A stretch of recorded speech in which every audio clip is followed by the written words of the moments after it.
So hey guys, my name is Harsh और इस video में हम कर रहे हैं क्लास 12 केमिस्ट्री के सॉलिड स्टेट के इंपॉर्टेंट क्वेश्चंस। मैंने क्या कोशिश की है कि जो भी क्वेश्चंस आए उनके साथ मैं उनका पीछे का टॉपिक भी रिवाइज करवा दूं, ताकि आपको एक तरह से आपको पूरा चैप्टर भी रिवाइज हो जाए और आपको इंपॉर्टेंट क्वेश्चंस तो मिल ही रहे हैं। तो ठीक है, फिर शुरू करते हैं। तो जैसे पहला क्वेश्चन दे रखा है, what is the number of atom per unit cell Z in a body centered cubic structure. तो बेसिकली हमें इसमें बताना है कि बॉडी सेंटर क्यूबिक बीसीसी में कितने नंबर ऑफ एटम्स होते हैं सिंपली। तो ये ना आपको सारा याद होना चाहिए, बीसीसी के लिए भी और सिंपल क्यूबिक के लिए भी और फेस सेंटर्ड क्यूबिक के लिए भी। तो पहले बॉडी सेंटर्ड क्यूबिक के लिए देखते हैं। बॉडी सेंटर्ड क्यूबिक में एटम कहाँ कहाँ प्रेजेंट होते हैं? कॉर्नर्स पे प्लस बॉडी के सेंटर पे, है ना, बॉडी के सेंटर पे। तो कॉर्नर का कंट्रीब्यूशन होता है 1/8, हमें पता है, और कॉर्नर पे कितने एटम होते हैं? 8, तो 1/8 इंटू 8। और बॉडी के सेंटर पे एक एटम ही प्रेजेंट होता है और उसका कंट्रीब्यूशन कितना होता है? 1। तो यहाँ से जो z की वैल्यू निकल के आएगी या per unit number of atom per unit cell निकल के आएंगे, वो आएगा 1 + 1 = 2। ऐसे ही हम एफसीसी के लिए भी निकाल सकते हैं, ऑल दो क्वेश्चन में पूछा नहीं है पर मैं बता देता हूँ। एफसीसी के लिए कैसे निकालेंगे? एफसीसी में एटम कहाँ कहाँ प्रेजेंट होते हैं? कॉर्नर पे प्लस फेस के सेंटर पे, है ना। कॉर्नर का कंट्रीब्यूशन होता है 1/8 और एक कॉर्नर पे होते हैं 8 एटम्स, है ना, हर कॉर्नर पे एक, 1/8 इंटू 8। और फेस के सेंटर का कंट्रीब्यूशन होता है 1/2 और फेसेस होते हैं टोटल 6। तो ये आएगा 1 + 3। तो यानी कि फेस सेंटर्ड क्यूबिक में टोटल नंबर ऑफ एटम कितने होते हैं? 4, है ना। ऐसे ही हम सिंपल क्यूबिक के लिए भी निकाल सकते हैं। सिंपल क्यूबिक है प्रिमिटिव। प्रिमिटिव में एटम कहाँ प्रेजेंट होते हैं? सिर्फ कॉर्नर पे। एक कॉर्नर का कंट्रीब्यूशन 1/8 इंटू 8, तो यहाँ से आएगा 1। तो यहाँ पे z की वैल्यू आ गई 1। तो इन तीनों में से कोई भी क्वेश्चन आपके पेपर में आ सकता है, आपको तीनों होने चाहिए। अच्छा, एक चीज और, पेपर का पैटर्न चेंज हो गया, most of the question MCQ type आ रहे हैं, तो ना डायरेक्ट भी पूछ सकता है कि बीसीसी में बताओ कि कितने नंबर ऑफ एटम होते हैं, ऑप्शन दे देगा, तो आपको 2 पे टिक लगाना है इस तरह से। तो आपको ये याद भी होना चाहिए, ठीक है, निकालना भी आना चाहिए और याद भी होना चाहिए, ठीक है। अगला क्वेश्चन देखते हैं। ठीक है, इस क्वेश्चन को देखते हैं। इसमें क्या कहा है? What is the formula of compound in which element y form CCP. y तो सीसीपी आ रहा है और x occupy 2/3 of octahedral void. x जो है वो 2/3 ऑक्टाहेड्रल वॉइड को ऑक्यूपाई कर रहा है, ठीक है। तो आपको एक चीज पता होनी चाहिए कि अगर मेरे नंबर ऑफ एटम्स n होते हैं, अगर मेरे नंबर ऑफ एटम n होते हैं, तो जो ऑक्टाहेड्रल वॉइड का नंबर होता है, ऑक्टाहेड्रल वॉइड का नंबर भी n ही होता है। अगर नंबर ऑफ एटम n है तो ऑक्टाहेड्रल वॉइड भी n होंगे। लेकिन अगर नंबर ऑफ एटम n है तो टेट्राहेड्रल वॉइड होते हैं 2n, यानी कि डबल नंबर होता है इससे, ठीक है। अब यहाँ पर क्या है? यहाँ पर y आ रहा है सीसीपी में। अच्छा, आपको एक चीज और पता होनी चाहिए कि सीसीपी और एफसीसी दोनों लगभग एक ही चीज होती हैं। क्यूबिक क्लोज पैकिंग बोल दो या फेस सेंटर्ड क्यूबिक बोल दो। अब क्वेश्चन में बोला है कि y तो सीसीपी लैटिस में आ रहा है, तो y का नंबर होगा 4, क्योंकि हमें पता है एफसीसी में z की वैल्यू कितनी होती है? 4। ओके। अब वाई एफसीसी में हमें पता है कि नंबर ऑफ एटम भी 4 होते हैं, तो नंबर ऑफ एटम 4 होते हैं तो ऑक्टाहेड्रल वॉइड भी कितने होंगे? 4। अब x आ रहा है 2/3 ऑफ ऑक्टाहेड्रल वॉइड पे। हमारे ऑक्टाहेड्रल वॉइड कितने हैं? 4, तो उसका 2/3 लेना है, 2/3 ऑफ 4, तो आएगा 8/3। तो कंपाउंड का फॉर्मूला बना x 8/3 y 4। अब इसे आप सिंपल फॉर्म में ले आओ।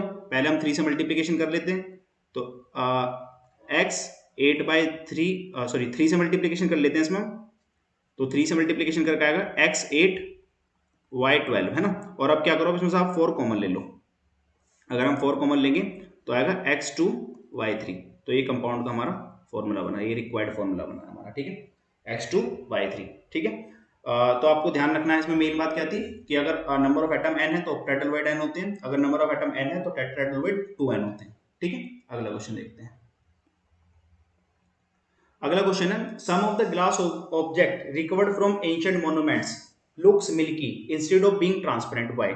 तो ये कह रहा है कि जो ग्लास, जो पुराने मॉन्यूमेंट्स थे, एंशिएंट मॉन्यूमेंट्स थे, उनमें से कुछ ग्लास के ऑब्जेक्ट मिलते हैं। ग्लास ट्रांसपेरेंट होना चाहिए, लेकिन वे ट्रांसपेरेंट ना मिलके हमें कैसे मिलते हैं? मिल्की। ऐसा क्यों हो रहा है? तो ऐसा इसलिए होता है, जो ग्लास होता है ना, जो ग्लास होता है ये अमोर्फस सॉलिड होता है। अमोर्फस सॉलिड होता है, आपको ये पता होगा कि अमोर्फस क्या होते हैं ना। ग्लास जो होता है वो अमोर्फस सॉलिड होता है, और ग्लास और है ना अमोर्फस क्रिस्टलाइन में चेंज हो जाते हैं अगर उसे हम गर्म या ठंडा करते ना बार बार। तो क्या हुआ, जैसे ये बहुत पुराने एंशिएंट मॉन्यूमेंट्स हैं, तो ग्लास दिन के टाइम तो हीट अप हुआ होगा, है ना, और फिर रात के टाइम फिर कूल हो गया होगा। सनलाइट की वजह से हीट हुआ होगा, रात में फिर कूल, फिर हीट, फिर कूल, ऐसे बहुत लॉन्ग टाइम के लिए चल रहा है। तो जो ग्लास जो कि अमोर्फस सॉलिड था, ये चेंज होगा क्रिस्टलाइन में। ये चेंज हो गया क्रिस्टलाइन सॉलिड में, जिसकी वजह से मिल्की हो जाता है। तो बेसिक बात क्या है यहाँ पर कि बहुत एक लॉन्ग पीरियड ऑफ टाइम तक बार बार गर्म या बार बार ठंडा होने की वजह से जो ग्लास हमारा अमोर्फस था वो क्रिस्टलाइन में चेंज हो गया और ये ट्रांसपेरेंट होने की बजाय मिल्की हो गया। क्यों? क्योंकि अमोर्फस से क्रिस्टलाइन में चेंज हुआ है। तो ये क्वेश्चन आपको ध्यान रखना है, ये एक जनरल कुछ एप्लीकेशन टाइप था, ये याद रखना है पॉइंट आपको, ठीक है। अगला क्वेश्चन देखते हैं। An ionic compound AB2 possess CaF2 type crystal structure, right the coordination number of A2+ and B- ion of crystal AB2। अब देखो, ऑल्दो ये जो आयनिक टाइप के कोऑर्डिनेशन नंबर वाले क्वेश्चंस है ना, ये बहुत रेयर है पेपर में आना, पर मैं आपको सारे बता देता हूँ कि अगर आएगा तो किस किस कैटेगरी का बन सकता है। एक क्वेश्चन तो ये सभी देखेंगे, उससे पहले ना मैं आपको सारे बता देता हूँ। देखो, अगर आपके क्वेश्चन में लिखा है कि आप बताओ NaCl टाइप क्रिस्टल का, NaCl टाइप क्रिस्टल है या NaCl टाइप स्ट्रक्चर है, इसका अगर आपको बोले कि आप इसका कोऑर्डिनेशन नंबर बताओ, अच्छा इसी चीज को वो लिख सकता है रॉक सोल्ट टाइप स्ट्रक्चर, क्योंकि NaCl होता है रॉक सोल्ट, है ना, रॉक सोल्ट टाइप स्ट्रक्चर अगर आपसे पूछे, है ना। अगर आपसे इसका कोऑर्डिनेशन नंबर पूछ रहा है तो इसका कोऑर्डिनेशन नंबर होता है 6:6। ये आपको याद रखना है, पहला पॉइंट, ठीक है। इसके एग्जांपल्स क्या क्या हो सकते हैं, ऑल्दो मैं नहीं कह रहा आपको सारे याद रखने, बस एक बार रीड कर लेना ताकि थोड़ा दिमाग में रहे। इसके एग्जांपल हो सकते हैं NaBr, है ना, और KBr और Ca, उस टाइप से। सेकंड, अगर वो कह रहा है आपको CsCl टाइप स्ट्रक्चर है, CsCl टाइप स्ट्रक्चर है, तो इसका कोऑर्डिनेशन नंबर होता है 8:8, ठीक है। इसके एग्जांपल हो सकते हैं CSI, CSBr एक्सेट्रा। एग्जांपल याद एक बार पढ़ लेना, याद करने की कोई ऐसी आवश्यकता नहीं है क्योंकि बहुत रेयर है इस क्वेश्चन का आना, ऑल्दो लेकिन थोड़ा अलग टाइप का इसलिए मैंने डाला हुआ है। थर्ड हमें याद रखना है ZnS type structure, ZnS type crystal या स्ट्रक्चर, तो इसमें कोऑर्डिनेशन नंबर होता है ZnS टाइप स्ट्रक्चर में 4:4 का। इसके एग्जांपल्स आप याद रख सकते हैं CuCl, CuBr, इस टाइप से, है ना। फोर्थ आपको याद रखना है, जो कि अब हमारा क्वेश्चन भी है, AB2 type structure, AB2 type structure, तो इसका कोऑर्डिनेशन नंबर होता है 8:4। और अगर आपको कह दे कि A2B टाइप स्ट्रक्चर है तो इसका कोऑर्डिनेशन नंबर होता है 4:8, ठीक है। मैंने आपको लगभग सारे बता दिए, और हमारे जो ये वाला क्वेश्चन था इसका आंसर होगा 8:4 कोऑर्डिनेशन नंबर की। बेसिकली जो A है वो 8B को टच कर रहा है और जो एक B है वो 4A को टच कर रहा है, ठीक है। तो ये आपको याद रखना है इस टाइप का क्वेश्चन, ओके। इसके बाद हम अगला क्वेश्चन करते हैं, why is glass considered as a super cooled liquid. ये बहुत अच्छा क्वेश्चन है कि हम ग्लास को सुपर कूल्ड लिक्विड क्यों बोलते हैं। तो देखो, इसका आप एग्जांपल याद रखना। एग्जांपल ये है कि जो पुरानी बिल्डिंग होती है, जो एंशिएंट बिल्डिंग होती है, उनमें जो ग्लास का पैनल लगा होता है ना, वो ग्लास का पैनल नीचे से तो थोड़ा मोटा और ऊपर से हमें पतला मिलता है, नीचे से थोड़ा मोटा और ऊपर से थोड़ा पतला मिलता है। इस चीज से हमें पता लगता है कि ग्लास में टेंडेंसी होती है फ्लो करने की, ग्लास में टेंडेंसी होती है फ्लो करने की, और हमें पता है जो चीज फ्लो करती है उसे हम लिक्विड या गैस बोलते हैं, है ना। तो अगर ग्लास भी फ्लो कर रहा है, इसलिए हम ग्लास को बोल देते हैं super cooled liquid. Super cooled word क्यों लगाया? क्योंकि इसमें जो टेंडेंसी होती है ना फ्लो करने की, वो बहुत स्लो फ्लो करता है। अब देखो, ये बिल्डिंग कम से कम 100-200 साल पुरानी होगी, है ना, 100-200 साल पुरानी होगी, और इसमें इतना सा ही ग्लास ने फ्लो किया है। तो ग्लास में टेंडेंसी तो होती है फ्लो करने की, लेकिन बहुत स्लो फ्लो करने की टेंडेंसी होती है, इसलिए हम उसे बोलते हैं सुपर कूल्ड लिक्विड, ठीक है। और ग्लास अमोर्फस है, और अमोर्फस की मतलब एक अमोर्फस की प्रॉपर्टी है कि amorphous has tendency to flow very slowly, तो इसलिए हम उन्हें क्या बोलते हैं, सुपर कूल्ड लिक्विड। और एक इसका एग्जांपल है, एग्जांपल क्या है कि जो एंशिएंट बिल्डिंग्स हमें मिलती हैं, जो पुरानी बिल्डिंग्स होती हैं, उनके जो ग्लास पैनल है वो नीचे से हल्के से मोटे और ऊपर से पतले होते हैं, ठीक है। ये पॉइंट आपको दिमाग में रखना है। आगे चलते हैं। आगे क्वेश्चन है, express the relationship between atomic radius r and edge length a। तो हमें r और a में रिलेशन बताना है FCC के लिए। अपना देखो, आपको तीनों का पता होना चाहिए। मैंने FCC का क्वेश्चन लिया है, लेकिन आपको तीनों का पता होना चाहिए, तो एक एक करके हम तीनों का देख लेते हैं। ये रिलेशन आपको r और a में रिलेशन सबका पता होना चाहिए। पहले हम प्रिमिटिव का देखते हैं।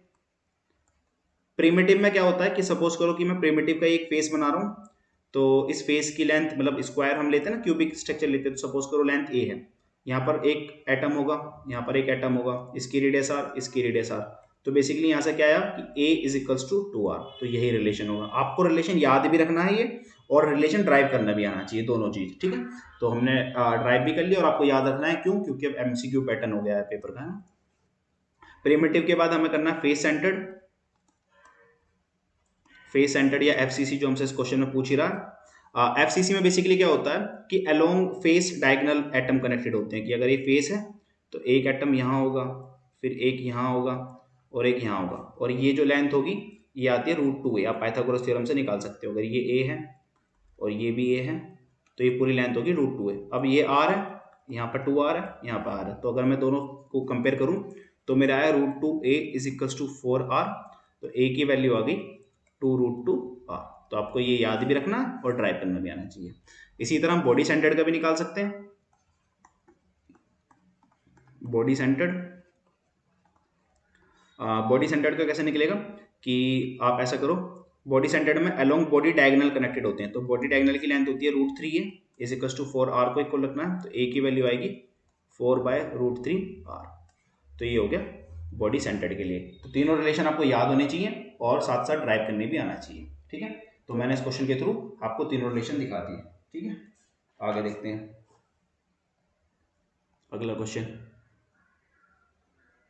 Aluminium crystallized in FCC structure. Atomic radius of metal is 125 picometer. What is the length of the side of the unit cell of the metal? अब देखो, ऊपर तो मैंने रिलेशन ड्राइव करा था, ये उस रिलेशन पे बेस्ड एक उसका एप्लीकेशन है, मतलब या इस टाइप के क्वेश्चन आते हैं उस रिलेशन पे बेस्ड। या तो आपसे रिलेशन पूछ लेगा डायरेक्ट ए और आर में, ए और आर में आपसे डायरेक्ट रिलेशन पूछ सकता है, वरना इस टाइप के आपको क्वेश्चन दे सकता है। तो इस क्वेश्चन में क्या कहा है कि हमें रेडियस तो दे दिया एटम की, अब वो पूछ रहा है कि इसकी यूनिट सेल की आपको लेंथ बतानी है। तो हमें रेडियस कितनी दी है 125 पिकोमीटर, है ना, और हमसे पूछ रहा है कि लेंथ ऑफ द साइड बतानी है यूनिट सेल की, लेकिन हमें ये पता होना चाहिए कौन सी यूनिट सेल है, एफसीसी। अब एफसीसी का आपको रिलेशन याद होना चाहिए। एफसीसी का रिलेशन क्या होता था √2a = 4r, है ना। तो यहाँ से आता था r को निकालना ना इन टर्म्स ऑफ a की वैल्यू निकालनी है, ठीक है, a = 2√2r ये आता था। अब इसमें बस r की वैल्यू आप पुट कर दो उसके अंदर, तो a की वैल्यू आएगी आपकी 2√2 × 125 यानी कि 250√2 पिकोमीटर। यूनिट जरूर लिखनी है आपको, है ना। तो ये हो गया आंसर। तो बेसिकली ऊपर हमने रिलेशन ड्राइव करा था, उस रिलेशन पर बेस्ड क्वेश्चन है, तो आपसे रिलेशन ही पूछ सकता है या इस तरह से कोई आपको क्वेश्चन भी दे सकता है, ठीक है। आगे चलते हैं। इसके बाद what is the % efficiency of packing in case of simple cubic lattice. अब इसमें ना मैं पैकिंग एफिशिएंसी के क्वेश्चन आ गए हैं, तो पैकिंग एफिशिएंसी भी आपको अगेन तीनों की ही पता होनी चाहिए, सिंपल क्यूबिक, फेस सेंटर्ड और बॉडी सेंटर्ड। तो हम तीनों की निकाल लेते हैं। इसमें हमें सिंपल क्यूबिक की पूछी है और निकालते हैं। चलो पहले तो पैकिंग एफिशिएंसी का फॉर्मूला क्या होता है, Z × 4/3 पाई r³ अपॉन a³ × 100, है ना, %। ये फॉर्मूला होता है। बस इसमें एक एक करके वैल्यूज पुट करनी है। सबसे पहले हम करते हैं सिंपल क्यूबिक के लिए या प्रिमिटिव। तो सिंपल क्यूबिक के लिए z की वैल्यू होती है 1, ये आपको याद होना चाहिए, और a और r में रिलेशन याद होनी चाहिए। वहां पे a = होता है 2r, बस ये वैल्यूज पुट करो। पैकिंग एफिशिएंसी आएगी 1 × 4/3 पाई r³ अपॉन a³ और a की वैल्यू है 2r, तो 2r³ × 100। तो यहां से ये निकल के आएगा, ये आपका निकल के आएगा 52.4%। ये आपको याद भी होना चाहिए, है ना। 100 में से माइनस कर देंगे तो वर्ड स्पेस आ जाएगा। सेकंड, उसी तरह हम निकाल सकते हैं बॉडी सेंटर्ड क्यूबिक के लिए। तो मैं डायरेक्ट कर दे रहा हूँ, z की वैल्यू होती है 2 × 4/3 पाई r³ अपॉन a³ और वहां पे a और r में रिलेशन होता है बॉडी सेंटर्ड क्यूबिक में, a = 4/√3r। तो बस इस वैल्यू को पुट कर रहा हूँ, 4/√3r³ × 100। तो ये निकल के आता है ऑलमोस्ट 68%। आपको याद भी होना चाहिए और कैलकुलेट करना भी आना चाहिए, ठीक है। वैल्यू याद जरूर होनी चाहिए, और वाइड स्पेस भी निकाल सकते हैं इसमें 100 में सब्ट्रैक्ट करके। थर्ड, उसी तरह हम निकाल लेंगे इसका फेस सेंटर्ड क्यूबिक के लिए, एफसीसी के लिए। एफसीसी के लिए ईटा की वैल्यू होती है 4 × z की वैल्यू होती है 4, है ना, पाई r³, और a और r में रिलेशन होता है यहाँ पर a = होता है 4r/√2। ऊपर बस 4r/√3 था, यहाँ पर 4r/√2 होता है, तो 4r/√2 √2 की होल क्यूब इंटू 100, और यहाँ पर ये कैलकुलेट हो गया आएगा 74%। ठीक है, तो इसकी पैकिंग एफिशिएंसी होगी 74%। तो आपको तीनों याद भी होने चाहिए और तीनों ट्राई करने भी आने चाहिए। ठीक है, आगे देखते हैं। अगला क्वेश्चन है, the density of copper is 8.95 ग्राम पर सेंटीमीटर क्यूब, हमें डेंसिटी दे रखी है, and a face centred cubic structure, हमें ये बता रखा है कि वो एफसीसी स्ट्रक्चर बना रहा है, and what is the radius of copper, हमसे रेडियस ऑफ कॉपर पूछिए। ठीक है, तो देखो डेंसिटी वाले दो तरह के क्वेश्चन होते हैं, उसमें केस 1 टाइप क्वेश्चन ये है, और केस 2 टाइप जो इससे अगला क्वेश्चन मैंने लिया हुआ है वो है। तो पहले केस 1 टाइप क्वेश्चन देख लेते हैं। इसमें हमें क्या क्या दे रखा है, हमें डेंसिटी वगैरह इन सब की वैल्यू दे रखी है ना। तो आपको फॉर्मूला याद होना चाहिए, डेंसिटी का फॉर्मूला होता है Z into capital M upon a cube into NA। ठीक है, ये फॉर्मूला आपको याद होना चाहिए। यहाँ पर D क्या है, डेंसिटी, Z क्या है, number of atom per unit cell, M क्या है, मॉलिक्यूलर मास, A क्या है, साइज एज लेंथ, और NA क्या है, एवोगैड्रो नंबर। तो एक एक करके वैल्यू पुट कर लो। यहाँ पर Z की वैल्यू कितनी होगी 4, क्योंकि फेस सेंटर्ड क्यूबिक है। D की वैल्यू हमें दे रखी है 8.95 ग्राम सेंटीमीटर -3, और साथ में Cu का एटॉमिक मास भी दे रखा है, यानी कि कैपिटल M की वैल्यू दे रखी है 63.5, है ना, और एवोगैड्रो नंबर की वैल्यू दे रखी है Na। बेसिकली यहाँ से पहले हम A कैलकुलेट करेंगे, फिर A से हम R कैलकुलेट करेंगे। तो जानबूझ के मैंने क्वेश्चन लिया है कि इसमें A से R कैलकुलेट करना है। आपके पास देखो दो तरह से आ सकता है वाला क्वेश्चन, कि डायरेक्ट A कैलकुलेट करवा ले। देखो यहाँ पर 5 वैल्यू हैं, D, Z, M, A और N, इन पांचों में से कोई भी एक वैल्यू कैलकुलेट करवा ले। यहाँ पर R कैलकुलेट करवा रहा है, तो R कैलकुलेट करवाने का मतलब है इनडायरेक्टली वो आपसे A कैलकुलेट करवा रहा है। बेसिकली A और R आपस में इंटरलिंक्ड होते हैं। ठीक है, ये बात आपको दिमाग में रखनी है, क्योंकि हमारे पास A और R में रिलेशन होता है। हम A को R में कन्वर्ट कर सकते हैं और R को A में कन्वर्ट कर सकते हैं। ठीक है, Na की वैल्यू दे रखी है 6.02 इंटू 10⁻23। बस वैल्यूज पुट कर लो फॉर्मूले में। फॉर्मूले में वैल्यूज पुट करेंगे 4 इंटू 63.5 अपॉन, यहाँ पर डेंसिटी की वैल्यू 8.95, और A की वैल्यू थी कितनी, A की तो हमें कैलकुलेट ही करनी है, क्योंकि हमें R कैलकुलेट करवा रहा है। R कैलकुलेट करवा रहा है उसका मतलब हमसे वो A कैलकुलेट करवा रहा है 10⁻23। तो यहाँ से A की वैल्यू कुछ निकल के आएगी 3.6 इंटू 10⁻⁻8 सेंटीमीटर। और फिर हम A और R में, FCC के लिए हमें रिलेशन पता है, A और R में R होता है A/2√2, ये हमें रिलेशन पता होना चाहिए। तो 3.6 इंटू 10⁻⁻8 अपॉन 2√2, और ये सब कुछ कैलकुलेट करके आएगा 128 इंटू 10⁻⁻8 सेंटीमीटर, और सेंटीमीटर को जब हम उसमें चेंज करेंगे तो ये हो जाएगा 128 पिकोमीटर। अभी मैं आपको कन्वर्जन बता दूंगा। अच्छा, एक चीज और, यहाँ पर जो A की वैल्यू आई थी वो आई थी सेंटीमीटर में। हमें कैसे पता लगेगा कि सेंटीमीटर में आई है, वो हम पता लगाएंगे डेंसिटी की यूनिट देख के। डेंसिटी हमें दे रखी है ग्राम सेंटीमीटर -3 में, तो जो A की वैल्यू हमारे निकल के आएगी वो निकल के आएगी सेंटीमीटर में ही। ओके, अच्छा, आपको कन्वर्जन से याद रखनी है, 1 पिकोमीटर बराबर होता है 10⁻⁻12 मीटर के। अच्छा, यहाँ पर ना हम मीटर में यूज नहीं करते, क्योंकि सेंटीमीटर की यूनिट आपको जनरली यहाँ पर डेंसिटी की यूनिट आपको जनरली यहाँ सेंटीमीटर में ही गिवन होगी, इसलिए आपको मीटर में आप यूज नहीं करोगे, वैल्यू आपको सेंटीमीटर में यूज करनी पड़ेगी। तो एक पिकोमीटर को लिखूंगा 10⁻⁻10 सेंटीमीटर। अच्छा, एक अगर नैनोमीटर आ जाए, तो एक नैनोमीटर होता है 10⁻⁻9 मीटर के इक्वल, 10⁻⁻9 मीटर के इक्वल, तो ये हो जाएगा 10⁻⁻7 सेंटीमीटर के इक्वल। अगर एक एंगस्ट्रोम आ जाए, एक एंगस्ट्रोम होता है 10⁻⁻10 मीटर के इक्वल, तो हो जाएगा 10⁻⁸ सेंटीमीटर के इक्वल। ठीक है, तो ये कन्वर्जन है, आपको याद रखना है। तो एक टाइप का क्वेश्चन ये हो सकता है कि नॉर्मल आपको डेंसिटी का फॉर्मूला लगाना है, ये 5 चीजें हैं, 5 में से आपको कोई भी एक अननोन होगा, D, Z, M, A और Na में से कोई भी एक अननोन होगा और आपसे पूछ लेगा। ठीक है, और A और R दोनों एक ही चीज है, ये आपको ध्यान रखना है। ठीक है, क्यों, क्योंकि हमारे पास रिलेशंस हैं A को R में कन्वर्ट करने के और R को A में कन्वर्ट करने के लिए, क्योंकि हमने तीनों के रिलेशन देख रखे हैं, FCC, BCC और सिंपल क्यूबिक के लिए। ठीक है, तो जैसे इस क्वेश्चन में R पूछा था, तो इनडायरेक्टली हमसे क्या पूछ रहा है, A। पहले आप A कैलकुलेट करोगे, फिर A को R में कन्वर्ट करोगे, तो वही हमने किया है। बहुत आसान क्वेश्चन है, बस कैलकुलेशन वाला पार्ट थोड़ा सा हार्ड है। तो आपको करना ये कि 5-6 न्यूमेरिकल कम से कम निकाल लेना इस पर। और एक चीज मैं और बता दूं, ये केस 1 टाइप क्वेश्चन है, अभी केस 2 टाइप और बता रहा हूं। इन दोनों केसेस में से कोई एक क्वेश्चन डेफिनेटली आना है 3 मार्क का, तो ये तो 100% श्योर है कि आपके क्वेश्चन पेपर में या तो ये या इससे अगला, इन दोनों में से किसी एक टाइप का क्वेश्चन आएगा ही आएगा। ठीक है, तो बहुत इंपॉर्टेंट है, कम से कम 5-6 क्वेश्चन करना इस टाइप के। अगला क्वेश्चन है हमारा ये भी न्यूमेरिकल होते हैं, डेंसिटी टाइप के न्यूमेरिकल। यहाँ पे थोड़ा सा बस अलग हो जाता है। यहाँ पे हमसे पूछता है how many atoms are present in 300 gram of element. अगर मैं उसको 300 ग्राम लूं तो कितने एलिमेंट आएंगे। तो यहाँ भी मुझे डेंसिटी वाला ही फॉर्मूला लगाना होता है। यहाँ पर फॉर्मूला थोड़ा सा चेंज हो जाता है। यहाँ पर फॉर्मूला होता है z into small m upon n into a cube. अब d आपको पता है क्या डेंसिटी, z आपको पता है number of atom per unit cell, a आपको पता है एज लेंथ, स्मॉल m होता है यहाँ पर गिवन मास और n होता है number of atom in that given mass.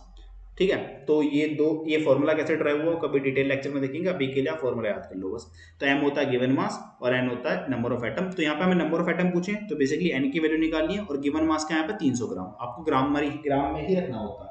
अच्छा एक चीज और, यहाँ पे क्वेश्चन दो कैटेगरी में बन सकता है। या तो आपसे पूछ लेगा कि 300 ग्राम में बताओ कितने नंबर ऑफ एटम है, या फिर आपको कह देगा कि इतने नंबर ऑफ एटम है तो आप ये बताओ कितने ग्राम में होंगे। तो वाइस वर्सा कैसे भी आ सकता है। तो आपसे स्मॉल m कैलकुलेट करवा सकता है या आपसे n ही कैलकुलेट करवा सकता है। ठीक है, और एक कैटेगरी और हो सकती है इसमें कि आपसे n कैलकुलेट ना करवा के वो आपसे करवा लेगा कि ये बताओ कि इसमें कितने नंबर ऑफ यूनिट सेल्स हैं। ठीक है, वो उसका मैं बताऊंगा आप ये कैसे करना है। और या फिर आपसे ये कह देगा कि इतने नंबर ऑफ यूनिट सेल हैं तो m कैलकुलेट करो। अभी देखते हैं सारे क्वेश्चन कैसे करने, पहले इस क्वेश्चन को सोल्व कर लेते हैं। इसमें हमें a की वैल्यू दे रखी है 500 पिकोमीटर, हमें पता है हमें सेंटीमीटर में चेंज करनी पड़ेगी, क्यों, क्योंकि हमारी डेंसिटी सेंटीमीटर में है। तो 501 पिकोमीटर में होते हैं 10⁻⁻10 सेंटीमीटर, तो ये सेंटीमीटर हमने चेंज कर लिया। ठीक है, स्मॉल m की वैल्यू में 300 ग्राम दे रखी है, साथ में डेंसिटी दे रखी है 7.5, डी की वैल्यू दे रखी है 7.5 और BCC यूनिट सेल है इसलिए Z की वैल्यू होगी 2। तो फॉर्मूले में सारी वैल्यूज पुट करो तो n इक्वल हो जाएगा 2 इंटू 300 अपॉन 7.5 इंटू 500 इंटू 10⁻⁻10 इसकी होल क्यूब है ना। और यहां से n की वैल्यू कैलकुलेट होकर आ जाएगी हमारे पास 6.4 इंटू 10⁻23 एटम्स। तो ये इतने नंबर ऑफ एटम्स होंगे। ठीक है, अगर वो आपसे पूछता कि आप बताओ किसमें कितने नंबर ऑफ यूनिट सेल्स होंगे, अभी तो उसने नंबर ऑफ एटम पूछा है तो नंबर ऑफ एटम डायरेक्ट हमारे पास ये आ गए। अगर पूछे आपसे नंबर ऑफ यूनिट सेल्स, तो एक BCC में एक यूनिट सेल में होते हैं 2 एटम। ठीक है, तो नंबर ऑफ यूनिट सेल निकालनी है तो बेसिकली इसे 2 से डिवाइड कर देंगे, है ना। तो नंबर ऑफ यूनिट सेल यहां से आ जाएंगी 6.4 इंटू 10⁻23 अपॉन 2। तो ये कैलकुलेट होकर आ जाएगा 3.2 इंटू 10⁻23 यूनिट सेल। तो यहाँ पर नंबर ऑफ यूनिट सेल होगी 3.2 इंटू 10⁻23। तो ऐसे कर सकते हैं, ठीक है। ये ठीक है। और अगर आपको नंबर ऑफ एटम्स दे दिए और आपसे मास कैलकुलेट करवा रहा है तो बेसिकली n की जगह आप नंबर ऑफ एटम्स रख देना, मास की वैल्यू आ जाएगी। ठीक है, अगर आपको दिया नंबर ऑफ यूनिट सेल्स, अगर आपको इस क्वेश्चन में गिवन है नंबर ऑफ यूनिट सेल और आपसे पूछ रहा है इतनी यूनिट सेल में बताओ कितना मास होगा, तो आप क्या करना, पहले इस यूनिट सेल को आप कन्वर्ट कर लेना नंबर ऑफ एटम्स में। कैसे कैलकुलेट होगा, इनटू z करके। ठीक है, और फिर नंबर ऑफ एटम यानी कि आपके पास कैपिटल N की वैल्यू आ गई और फिर आप स्मॉल m कैलकुलेट कर सकते हो। ये वाला फॉर्मूला याद रखना है। इन दोनों कैटेगरी में से एक क्वेश्चन पक्का आएगा। अगर आपका पेपर हार्ड आ रहा है तो सेकंड कैटेगरी का क्वेश्चन आएगा, अगर पेपर इजी आया तो फर्स्ट कैटेगरी का क्वेश्चन आएगा। पर इन दोनों में से जो हमने अभी ये 2 क्वेश्चन देखे हैं, डेफिनेटली एक ना एक क्वेश्चन आना है, ये 100% श्योर है। तो मैं बार बार कह रहा हूँ कि इस टाइप के 8-10 क्वेश्चन प्रैक्टिस कर लेना, 5 ऊपर टाइप के और 5 इस वाले टाइप के। ठीक है, डेफिनेटली आना है। ओके, इसके बाद हम आगे चलते हैं।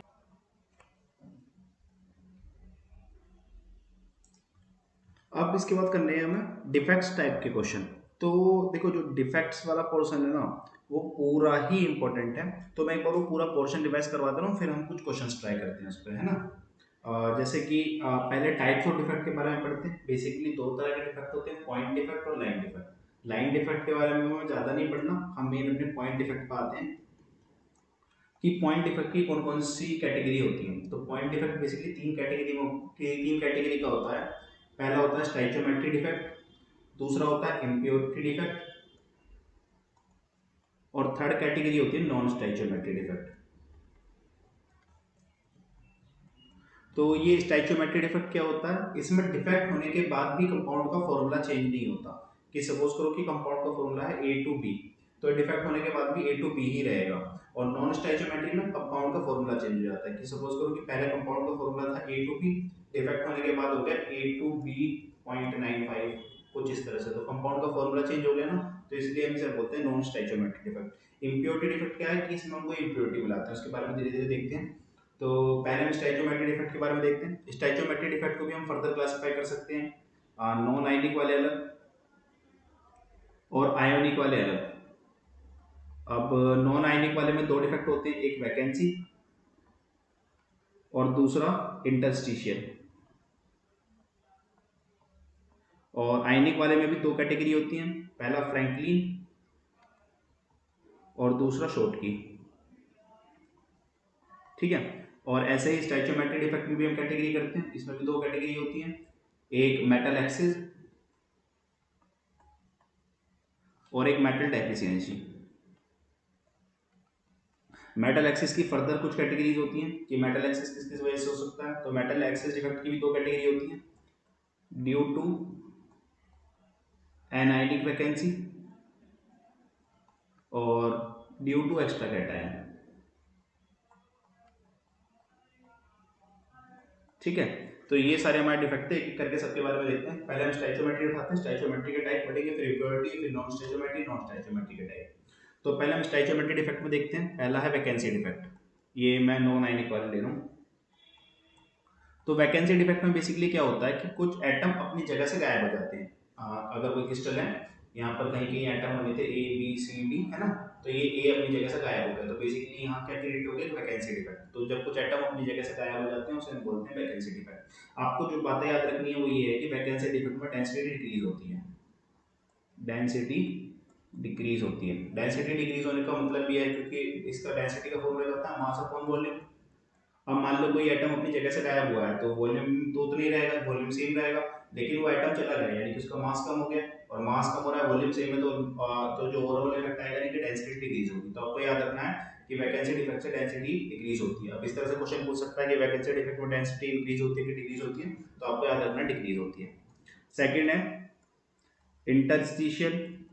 इस वाले में क्या होता है कि कुछ इंटरस्टिशियल साइड में कुछ बाहर से एटम आ जाते हैं। इंटरस्टिशियल साइड क्या होती है, जो ये खाली जगह आपको दिख रही है ना, ये इंटरस्टिशियल साइड्स होती हैं। यहाँ पर कोई बाहर से एटम आके बैठ जाते हैं।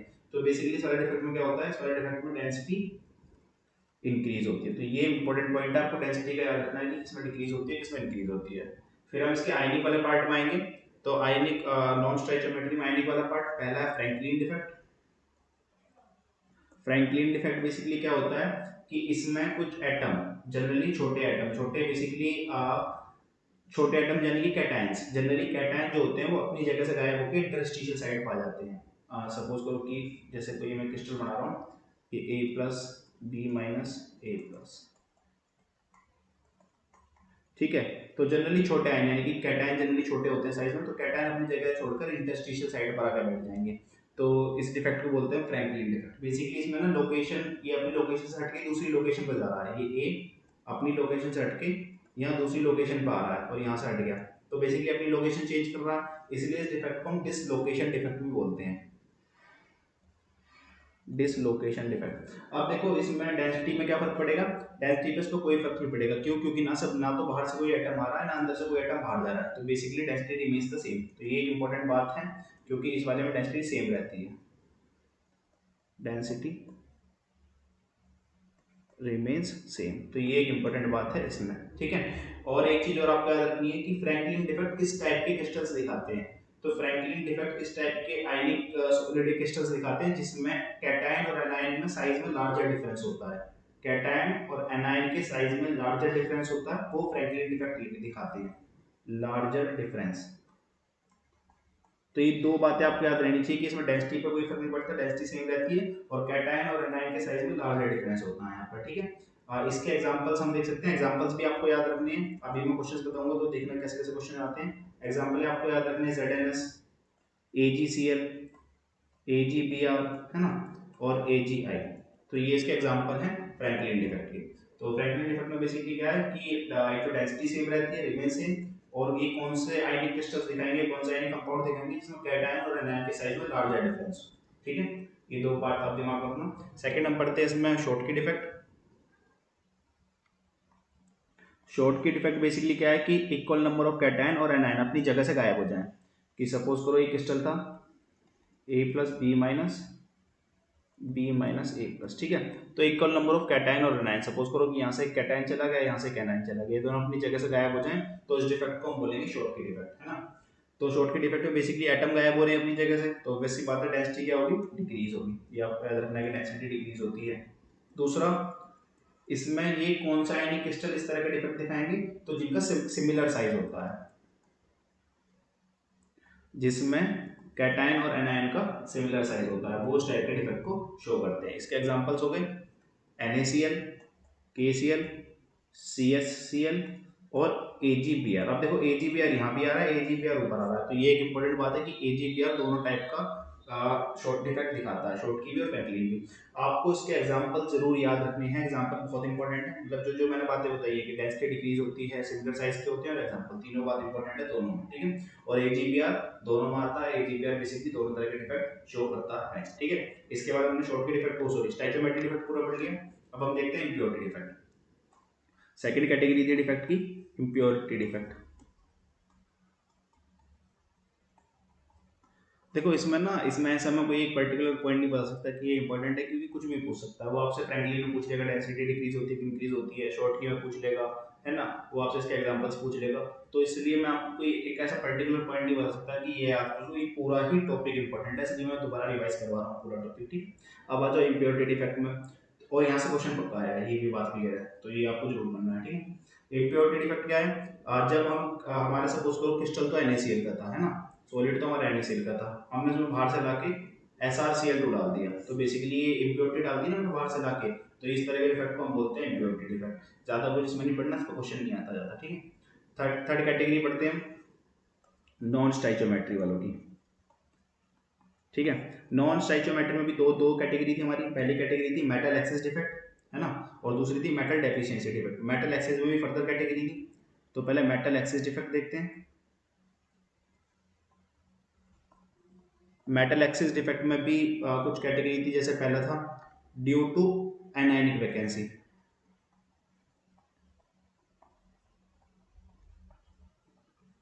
बेसिकली इसमें क्या हो रहा है कि एनायन एनायन बेसिकली यानी कि जो नेगेटिव चार्ज वाला है, अगर सपोज करो मैं NaCl का एग्जांपल ले रहा हूँ, तो ये Cl अपनी जगह से चला जाए और वहां पर एक वैकेंसी क्रिएट कर दी, तो उस टाइप के डिफेक्ट को बोलेंगे हम metal excess defect due to anionic vacancy. Basically क्या हुआ, Cl चला गया यहाँ से। देखो सपोज करो कि 10 NaCl के मॉलिक्यूल थे, तो 10 ही Na थे, 10 ही Cl थे। अब सपोज करो एक Cl चला गया, तो अब Cl कितने बचे, 9, और Na अभी कितने हैं, 10, तो मेटल एक्सिस में हो गया ना। और मेटल एक्सिस में किस वजह से हुआ, इस Cl के जाने की वजह से Cl चला गया, है ना। तो ये बेसिकली मेटल एक्सिस डिफेक्ट है ड्यू टू एनायनिक वैकेंसी।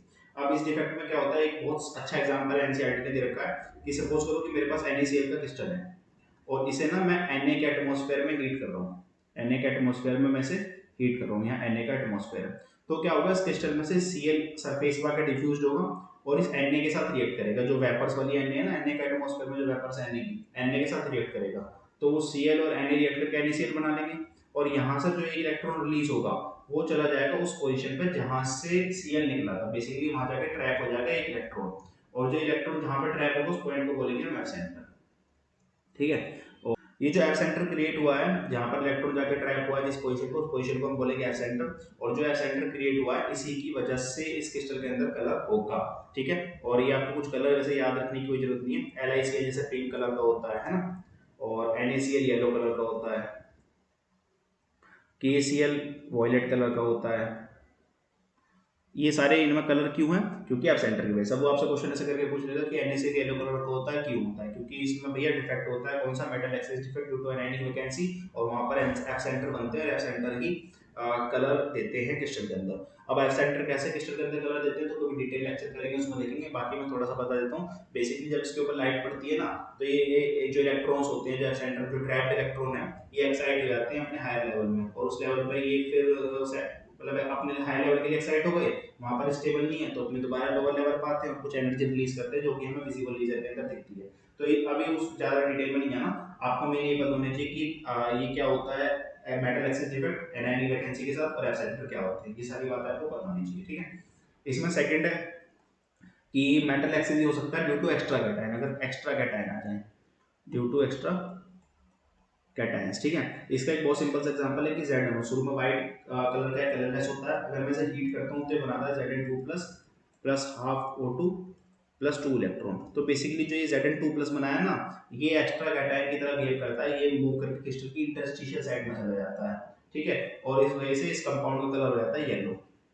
तो अगर आपसे क्वेश्चन आ सकता है कि हीट करने पर ZnO का कलर येलो क्यों हो जाता है, तो बेसिकली येलो कलर इसलिए हो जाता है क्योंकि वहां पर डिफेक्ट है कौन सा, metal excess defect due to extra cation, और एक्स्ट्रा कैटायन कौन से, ये Zn2 बेसिकली इंटरस्टिशियल साइड में चला गया है, ठीक है।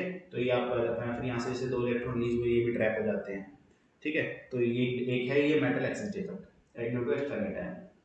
इसके बाद इसमें सेकंड कैटेगरी पढ़ते हैं, मेटल डेफिशिएंसी डिफेक्ट। तो मेटल डेफिशिएंसी डिफेक्ट ऐसे क्रिस्टल्स दिखाते हैं जिनमें जो मेटल है वो वेरिएबल ऑक्सीडेशन स्टेट शो करता हो या वेरिएबल वैलेंसी शो करता हो। जैसे आयरन का एग्जांपल ले लो, सपोज करो आयरन का क्रिस्टल है Fe, अब आयरन +2 भी दिखाता है और +3 भी दिखाता है, हमें पता है ना। और सपोज करो कि मैंने Fe का क्रिस्टल बनाया है कुछ इस तरह से, Fe,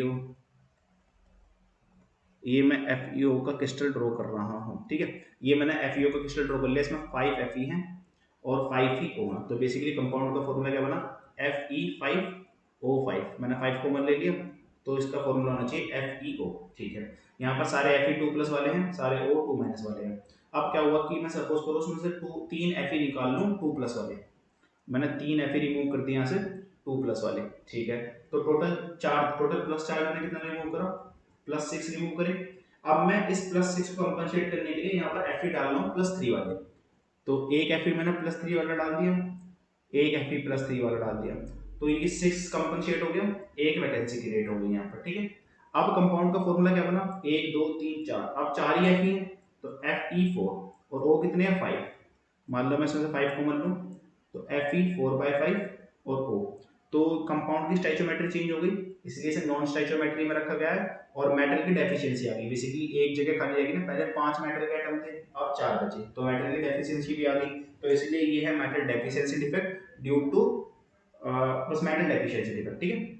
यहाँ इंपॉर्टेंट बात क्या है, यहाँ इंपॉर्टेंट बात ये है कि ये कौन से किस्त शो करेंगे, जो वेरिएबल ऑक्सीडेशन या वेरिएबल बैलेंस शो करता हूँ, ऐसे मेटल जो वेरिएबल बैलेंस शो करते हो, ठीक है।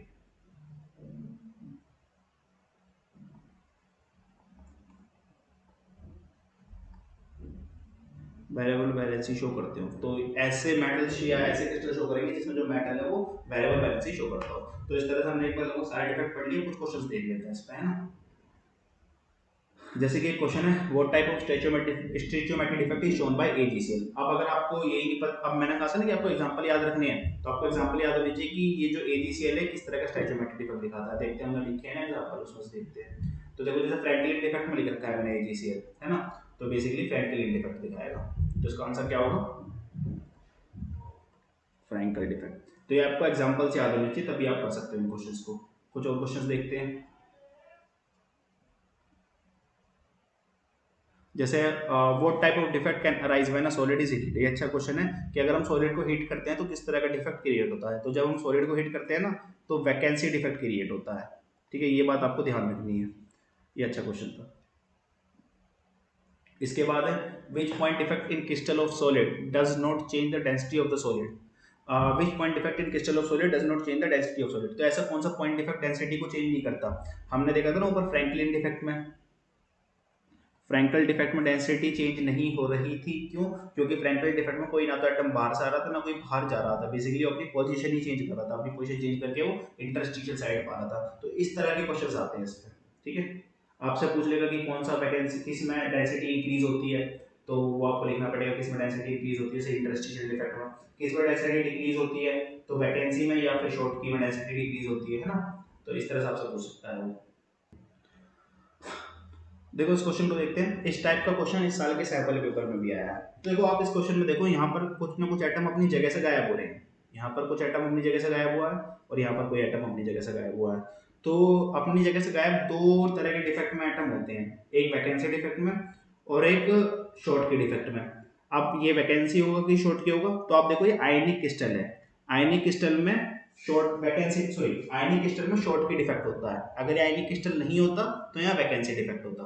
तो बेसिकली ये कौन, यहाँ पे कौन सा डिफेक्ट प्रेजेंट है, शॉर्ट की डिफेक्ट। अब क्वेश्चन पढ़ते हैं, what type of stoichiometric defect is shown by the crystal, तो शॉर्ट की।